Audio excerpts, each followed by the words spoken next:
Expedia and Visit Scotland invite you to come experience the beauty that awaits in Scotland. The sweep of wild coastlines, quiet lochs, and untamed landscapes. Fresh cuisine that feels rooted in the land. Come experience the kind of stillness that stays with you long after you leave. Plan your Scottish escape today at expedia.com/Visit Scotland. When you need to build up your team to handle the growing chaos at work, use Indeed Sponsored Jobs. It gives your job post the boost it needs to be seen and helps reach people with the right skills, certifications, and more. Spend less time searching and more time actually interviewing candidates who check all your boxes. Listeners of this show will get a $75 sponsored job credit at Indeed.com/podcast. That's Indeed.com/podcast. Terms and conditions apply. Need a hiring hero? This is a job for Indeed Sponsored Jobs. You're listening to Unbound presents Until They Wake. 7 episodes, 6 lives, 1 impossible convergence. Beth Curry's been chasing these stories for a while now, and she's finally ready to share what she found. It's not what you'd expect. Nothing about this is. Pull up a chair. This one's different. Hey there, welcome back. I'm Beth Curry, and you're listening to Until They Wake. We're on day 5. 5 stories, 5 people. James Cooper in 95, Ruth Mitchell in 87, Maria Gonzalez in 2001, Danny Walsh in 1976. Today's story is different from the others because with James and Ruth and Maria and Danny, the danger came from outside, an accident, an attack, a fall. But the person I'm going to tell you about today, the danger came from inside, from in his own mind, and from a decision made on a bathroom floor in Minneapolis on a November night in 1992. This is a story about Bill Harrison, and it's about depression and survival and the long kind of ongoing work of learning to live with a mind that sometimes wants you gone. I want to say before we get into it, if you're in a dark place right now, please reach out to somebody. You don't need to listen to this episode. You can still, listen to future episodes where I tell you how all of these stories are connected. This story has a lot of hope in it, but I know that it's hard to see when you're in the middle of the hard part. So you can walk away from this. Bill Harrison was 17 the first time he tried to end his life. It was clumsy. It was dramatic. It was probably more a cry for help than a genuine desire to die. He found pills in his mom's medicine cabinet. It wasn't enough to do real damage. And he woke up in the hospital with his stomach pumped and his mom crying and a psychiatrist asking him questions he didn't know how to answer. Why? Why did you do it? William, why? He didn't have an answer then. He wouldn't really, even just years later, he still doesn't. It was just a feeling that the world was too much and he was too little and nothing would ever be okay. Back then, they kept him for 72 hours under observation. And when they let him go, his mom watched him like he was made of glass. As a mom, I get it. Maybe she was right. So by 1992, Bill was 34 years old, and he'd been managing his depression for half his life. Some years were better than others, and some days he woke up and felt almost normal, but other days he could barely get out of bed. He worked as an accountant at a mid-sized firm in Minneapolis. Numbers made sense to him in a way that people didn't. They were predictable and logical and clean, and you can't misinterpret a spreadsheet. His apartment was small and neat and tidy. Everything was in its place, and he lived alone. He had for years. He tried the roommate thing in his 20s, but it was too hard to hide the bad days, and it was too exhausting to pretend he was okay when he wasn't. His mom called him frequently. She lived 2 hours away in the house where Bill grew up. His dad left when Bill was 12. Just walked out and never came back. She never remarried. She kind of poured everything into Bill instead, which to him, he says, felt like love and suffocation all mixed together. Every week, the same questions. Are you taking your meds? Are you eating properly? And the same reassurances every time. She was terrified of getting a call that said this time was different, Bill thought about it, of course, more times than he could count. Bad days when the weight of existing felt unbearable, when getting up and getting dressed and going to work felt like climbing a mountain with no peak. But he didn't act on it because he'd promised her he wouldn't. And because he was on medication that mostly worked. He had a therapist he saw every other week who gave him tools for coping. Because somewhere buried under all the heaviness, there was a part of him that wanted to stay. He didn't have many friends, he said. A few guys from work he'd grab lunch with sometimes. There's a woman named Karen in his building who brought him soup when he was sick, and the regulars at the coffee shop who knew his order. It wasn't much of a life, but it was his, and he was fine with it. He said that the firm was busy, tax planning season especially. He would work late most nights. The office would be quieter, peaceful, just the hum of the computers and the glow of desk lamps. His supervisor, Janet, worried about him. She would tell him he needed to have a life outside of work. But work was easier than life. Work had structure and deadlines and clear objectives. He had been seeing a new therapist for several months at that point.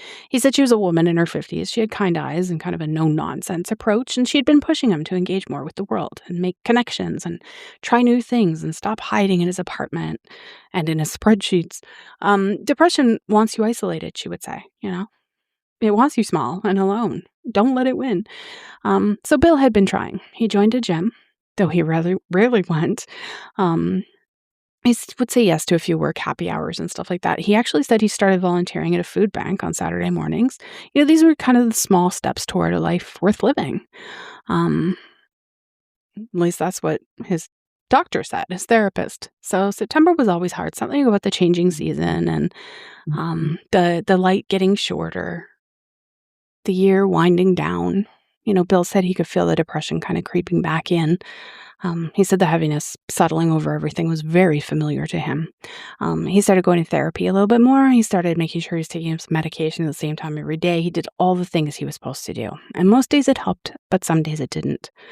November 8th, 1992, it was a Sunday night. He had said it was a bad week. It was a bad month. It was one of those stretches where the meds didn't seem to be working and therapy kind of felt pointless, and getting out of bed was an accomplishment. But he said he couldn't quite handle it. He'd called in sick to work 3 times. He canceled his therapy appointments. He stopped answering his mom's calls. And the isolation felt kind of terrible and necessary, both at the same time. Like he was protecting everyone from the worst parts of him. That Saturday, he had stayed in bed all day. He said he didn't eat. He barely drank water. He just stared at the ceiling and thought about how tired he was. Not really physically tired, though he was that too. He said he was soul tired. He was exhausted by the effort of existing. Sunday morning, his mom showed up at his apartment, and she let herself in with the spare key he'd given her for emergencies. Her voice was sharp with worry. She made him shower, and she made him eat, and sat with him on the couch and held his hand like he was still a child. She said she was going to call the doctor in the morning and that they'd figure it out. She left around 6, and she made him promise to call her before bed, and made him promise that he would eat dinner, and made him promise he'd be okay, and he promised. After she left, the apartment felt too quiet, and the walls kind of pressed in, and his thoughts spiraled. He thought about calling the doctor's emergency line and maybe calling 911. He thought about going to the hospital. But at around 11, he went into the bathroom instead, and he pulled out the 30 pills in his prescription bottle from the cabinet. It was a month's supply he'd just refilled, and he poured them into his palm and sat down on the bathroom floor with his back against the cold tile. He said this is what depression does. It narrows your world until there's no room for hope, until the worst option starts to look like the only one. He took the first pill and then the second, and then he stopped. And he thought about his mom finding him and the look on her face and the guilt she'd carry for the rest of her life. And he took the third and then the fourth, and his hands were shaking. And he doesn't remember the rest clearly. The slow fade, just lying down on the floor, the cold tiles against his cheek. His mom had gotten worried when she didn't get a call from him, and she drove back over and she used her key and she called 911. They found him in time and they pumped his stomach. Again, no permanent damage, but when Bill woke up, his mother was there. Our face tear-stained and terrified, saying thank God over and over. The doctor told him they'd gotten to him fast enough and that he was going to be okay. And once again, Bill was in the psych unit for 2 weeks. New medication, more intensive therapy. There was safety planning. There was learning to recognize the warning signs before they became a crisis. His mom came every day now, made him promise again. And this time in the hospital bed, he meant it in a way that he really hadn't before. And the years after that night are divided into before or after, he said. The new medication worked better. The therapy helped. He developed strategies and support systems and ways of coping that actually held. He moved to a different apartment, one without the same memories, and he started going to a support group for people with depression. He found something in shared struggle that he hadn't been able to find anywhere else. And people would say it gets better, and slowly and incrementally, he says it did. It wasn't perfect or cured, but he was better. He changed jobs and he moved to a smaller firm with a better work-life balance. He says he made actual friends, people who knew about his depression and checked in on him on bad days, and they didn't treat him like he was fragile. And in the late 90s, he started dating. Nothing serious, he says, but just enough to remind him he could connect with people. And he wasn't as isolated as depression wanted him to believe. In 2000, he met Rebecca. She's a teacher, patient and understanding when he told her about his history, and they dated for 2 years before Bill realized he couldn't give her what she needed. And that part of him was still too guarded and too afraid. And she told him that she loved him, but that she didn't think he loved himself yet. And she was right. Bill threw himself back into therapy. He did the hard work of unpacking childhood trauma and perfectionism and the impossible standards he'd spent his whole life measuring himself against. He learned that depression was something he'd always managed, not something he'd ever fully defeat. His mother got older. Her heart started giving her trouble, too. Bill visited her more often and took on more of her care. And she'd tell him he was a good son, and he'd tell her she was a good mom. The years kind of accumulated. Some were good, some were hard. There were medication adjustments and therapy tweaks and ongoing work of staying stable. Bill said he was okay. He wasn't exactly happy, but he was functional, and he was present, and he was alive. In late October 2015, Bill got a call from an old friend from the support group, Marcus. They had lost touch over the years, but Marcus had tracked down his number somehow. He was in a rough spot, wondered if they could talk.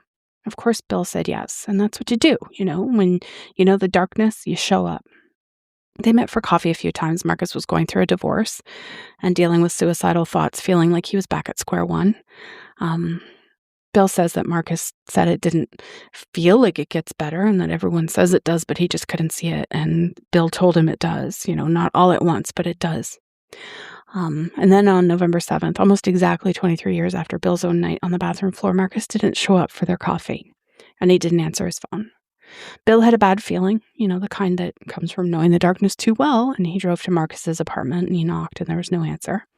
He convinced the building manager to do a wellness check, and they found Marcus unconscious, and they rushed him to the nearest hospital with a psych unit. Bill followed in his car. He called Marcus's sister, and he waited in the emergency room while they worked on him. Marcus made it. They stabilized him and admitted him to the psych ward. Bill asked if he could see him. Family only, they said. Come back tomorrow during visiting hours. Bill stayed anyway. He says he sat in the waiting room with terrible coffee, thinking about his own bathroom floor and about second chances, about how much work it took to get from that night to this one and how it had been worth every hard step. Around midnight, he got up to walk and clear his head. The hospital was quiet. He walked without much purpose, past closed doors and through dim corridors. At some point, he says he took a wrong turn and ended up somewhere he didn't recognize. He thought it was an older part of the building. He expected people to be there, or at least people stopping him from being there, but it didn't happen. So he stood there for a second, not really quite sure which way he'd come from, and then just turned around and retraced his steps till the corridor started looking familiar again. And he found the exit, stepped outside and took a deep breath in and sat on a bench for a while. And then he went back inside to wait for the morning. This is Bill Harrison, November 1992, a bathroom floor, Minneapolis. 23 years of recovery, of showing up for other people, of learning to live with a mind that sometimes wanted him gone. If anything in Bill's story sounds familiar, if you're carrying something heavy right now, please reach out to someone. You don't have to be in crisis to do so. You just have to be struggling. Tomorrow's the final story. 2008, a plane and 187 passengers who didn't all make it home. See you then. That's it for this episode of Until They Wake. Unbound is free to listen to. If you'd like to support production costs or get in touch with Beth, check the show notes for details. See you next time.